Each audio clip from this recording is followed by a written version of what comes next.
عالم بیاخیمی که 52 ساله از تاجیکستان عبدالسلام اودینزاده روز سهشنبه 22 دکامبر در جریان یک عملیات پلیس ضد ترور در خانه‌اش در شهر برت مرکز ایالات استرالیای غربی با اتهام ترغیب تروریسم بر اساس 4 ماده دستگیر شده است.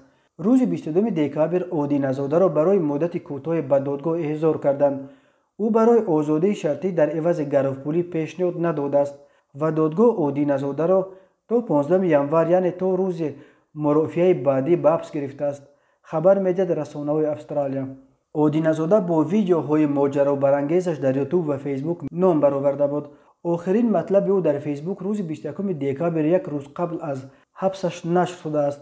عبدالسلام اودینزاده زاده دهه سرخ اصفره چندین سال در استرالیا مشغول کارهای علمی در رشته بیوشیمی بود. او سال 2015 به تاجیکستان برگشت و در دانشگاه طبی درس میداد، ولی در پایان سال 2016 دوباره تاجیکستان را ترک کرده به استرالیا برگشت. اودینزاده در ویدیوهایش موقع تند داشت، از گروه‌های افراطی و تروریستی پشتیبانی میکرد و به رهبران اپوزیسیون تاجیک هم حمله میکرد.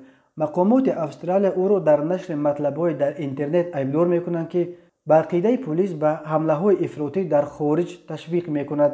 کارمندان گروه مشترک ضد تروریستی ایالات استرالیای غربی تفتیش فعالیت‌های اودینزاده را ماه فوریه سال 2020 در پی آشکار کردن ویدیو کانال او با دعوت‌ها به حمله‌های افراطی آغاز کردند. ماه اپریل سال 2020 پلیس منزل او را کوفت و کوف کرده چند وسیله الکترونی اودینزاده را مصادره کرد. دستور کوفت و کوف نو منزل اودینزاده روز 22 دکامبر در پی حبس او صادر شده است. یاور کمیسر پلیس فدرالی استرالیا اسکات لی گفت مفتشان صدها ساعت را برای تحقیق به خرج دادند که تا کار به حبس اودینزاده رسد. فرمانده پلیس ایالات استرالیا غربی پرایس کانلان گفت این بازداشت به اهمیت هوشیاری و زیرکی در مسائل تروریسم در استرالیا تاکید میکند. مطلب‌های اینترنتی که به انجام دادن حمله‌های تروریستی دعوت میکنند می توانند آدمان را در هر گوشه جهان از جمله در جامعه ما فرا بگیرند و فوق‌العاده مهم است که